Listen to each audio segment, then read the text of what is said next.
అతీతంగా అన్ని రంగాల్లో ప్రపంచంలోనే నంబర్ 1 స్థానంలో తెలుగు జాతి ఉండాలి. అన్ని రంగాల్లో మన తెలుగువారు ముందు ఉండాలి. ఇది ఎజెండాగా పెట్టుకుని మనందరం పని చేయాల్సిన అవసరం ఉంది. రెండోది యువగలం. తెలుగుదేశం పార్టీలో యువతకు పెద్ద పీట వేస్తున్నాం. వేదికమైన మీరు చూస్తే అర్థమవుతుంది.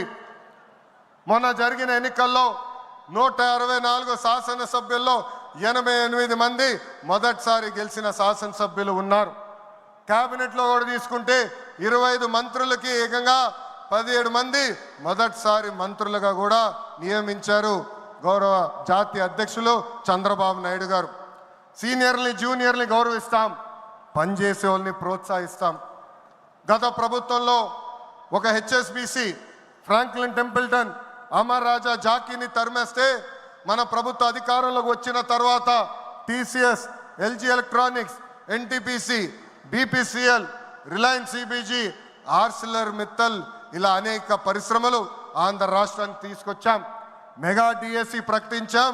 ఈ మెగా డిఎస్సి ద్వారా 16,347 ఉపాధ్యాయుల పోస్టులు వచ్చే నెల జూన్ మాసంలో కూడా మనం భర్తీ చేయబోతున్నాం. ఇంకా యువతకు 20 లక్షల ఉద్యోగాలు కల్పించే లక్ష్యంలో మన ప్రభుత్వం అడుగులేస్తుంది. మన రాష్ట్రంలో బలమైన యువశక్తి ఉంది. వారికి సరైన అవకాశాలు అందిస్తే దూసుకుని పోతారు. అన్ని రంగాల్లో వారికి ఉపాధి ఉద్యోగ అవకాశాలు కల్పించడమే మన లక్ష్యంగా పెట్టుకుంటున్నాం. మూడోది స్త్రీ శక్తి. అన్న ఎన్టీఆర్ మహిళలకు ఆస్తుల్లో సమాన హక్కు కల్పించారు. మహిళలకి ఆర్థిక స్వాతంత్రం ఇచ్చింది మన చంద్రన్న. గత ప్రభుత్వంలో శాసనసభ సాక్షిగా తల్లిల్ని అవమానించారు. సొంత తల్లిని చెల్లిని మెడబెట్టుకుని బయటికి గెంటేశారు. అర్థమైందా రాజా? అర్థమైందా రాజా? ఉద్యోగ ఉపాధి అవకాశాల్లో మహిళలకు రిజర్వేషన్, మహిళలకు విశ్వవిద్యాలయాలు, దీపం పథకం ఇచ్చింది తెలుగుదేశం. రానున్న రోజుల్లో మహిళల్ని మరింత బలోపేతం చేసి స్త్రీ శక్తి ద్వారా మనం కృషి చేయాలి. పార్టీ పదవుల దగ్గర నుంచి అన్ని రంగాల్లో మహిళల్ని సమానంగా బాధ్యత భద్రత కల్పించాలి. ఈరోజు నేను కొన్ని విషయాలు మీకు చెప్పాలనుకుంటున్నా. చట్టాలు శిక్షల వల్ల సమాజంలో మార్పు రాదు. సమాజంలో మార్పు రావాలంటే మన ఇంట్లో మార్పు మొదలవ్వాలి. ఇప్పుడు కూడా మనం కొన్ని పదాలు వాడతాం. గాజులు తొడుకున్నావా, చీరలు కట్టుకున్నావా, ఆడపిల్లగా ఏడవద్దు, ఇలాంటి పదాలు మనం మానేయాలి. అప్పుడే మనం ఆశించిన మార్పు సమాజంలో వస్తుంది. నేను ప్రతిపక్షంలో ఉన్నప్పుడు ఆనాడు ఒక మహిళా మంత్రి నాకు చీర గాజులు పెడతానని చెప్పారు. ఆనాడే చెప్పా ఆమెకి, చీర గాజులు పంపించండి, మా అక్క చెల్లెలకు పెట్టి వాళ్ళు కాలు మొక్కి ఆశీర్వాదం తీసుకుంటానని. నాలుగోది పేదల సేవల్లో సోషల్ రీఇంజనీరింగ్. పేదరికం లేని సమాజం తెలుగుదేశం పార్టీ లక్ష్యం. 2 రూపాయలకే కిలో బియ్యం, జంతా వస్త్రాలు, పక్కా ఇల్లు, పెన్షన్ ఇచ్చింది అన్న ఎన్టీఆర్. చాలని పెన్షన్ 5 రెట్లు పెంచారు. 200 రూపాయల నుంచి 1000 రూపాయలు చేశాం. ఒకే సంతకంలో 1000 రూపాయల పెన్షన్ని 2000 చేశాం. ఇప్పుడు ఏకంగా భారతదేశంలో ఏ రాష్ట్రంలో ఇవ్వని విధంగా 4000 రూపాయల పెన్షన్ మన చంద్రన్న అందిస్తున్నారు. ఇంతేకాదు డ్వాక్రా, దీపం, అన్న క్యాంటీన్ ఇచ్చింది మన చంద్రన్న.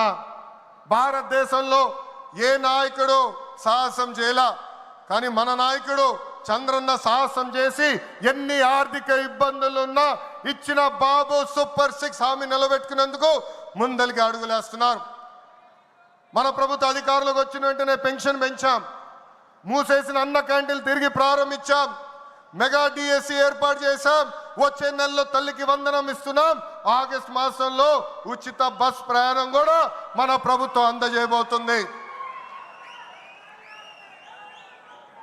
ఇప్పుడు ఏకంగా P4 కాన్సెప్ట్తో పేదరికం నుంచి కుటుంబాలు బయటికి తీసుకొచ్చేందుకు చేయూత అందిస్తున్నారు మన చంద్రన్న. తెలుగుదేశం పార్టీ ఆవిర్భావం తర్వాత బడుగు బలహీన వర్గాలకి ఆర్థిక రాజకీయ స్వాతంత్రం వచ్చింది. పార్టీకి పునాదిగా ఉన్న మన బీసీలకి ఏకంగా స్థానిక సంస్థల ఎన్నికల్లో 33% రిజర్వేషన్ అందించింది తెలుగుదేశం పార్టీ. అందరికీ ఆమోదంతో ఏకంగా వర్గీకరణ చేసింది కూడా తెలుగుదేశం పార్టీ. అందుకే ప్రతి వర్గానికి న్యాయం చేయాలి, సోషల్ రీఇంజనీరింగ్ చేయాలనే లక్ష్యంగా మనందరం పెట్టుకోవాల్సిన అవసరం ఉంది. ప్రస్తుత పరిస్థితుల్లో అన్ని కులాలకు సామాజిక సమన్వయం కూడా అవసరం ఉంది. 5వది అన్నదాతకు అండగా. రైతులు లేకపోతే సమాజమే లేదు. ఈ సిద్ధాంతం బలంగా నమ్మే పార్టీ తెలుగుదేశం పార్టీ. అన్న ఎన్టీఆర్ గారి దగ్గర నుంచి మన చంద్రన్న వరకు రైతుల జీవితాలు మార్చేందుకు కృషి చేశారు. డ్రిప్ ఇరిగేషన్ దగ్గర నుంచి ఇరిగేషన్ ప్రాజెక్టుల వరకు, సబ్సిడీ హార్టికల్చర్ వరకు ప్రోత్సహించింది తెలుగుదేశం. ఈరోజు మనం ఆక్వా, పామాయిల్, కోకో రంగంలో మనం నంబర్ 1 ఉన్నాం. మామిడి, జీడి పంటల్లో 2వ స్థానంలో ఉన్నాం. దీనికి కారణం తెలుగుదేశం పార్టీ. అన్నదాతకు తెలుగుదేశం ఎప్పుడు అండగా ఉంటుంది. పొగాకు, కొక్కో, మిరప ధరలు పడిపోతే ఏకంగా గిట్టుబాటు ధర ప్రకటించిన నాయకుడు మన నాయకుడు చంద్రబాబు నాయుడు గారు. బంగారం లాంటి భూములు మన రాష్ట్రంలో ఉన్నాయి. వ్యవసాయం కరెక్ట్గా ప్రమోట్ చేస్తే బంగారం పండించే శక్తి మన రైతుల దగ్గర ఉంది. అందుకే అన్నదాతకు అండగా అనే విధానాన్ని మనం అమలు చేయాలి. 6వది నాకు మనసుకు దగ్గర ఉండేది, కార్యకర్తలే అధినేత.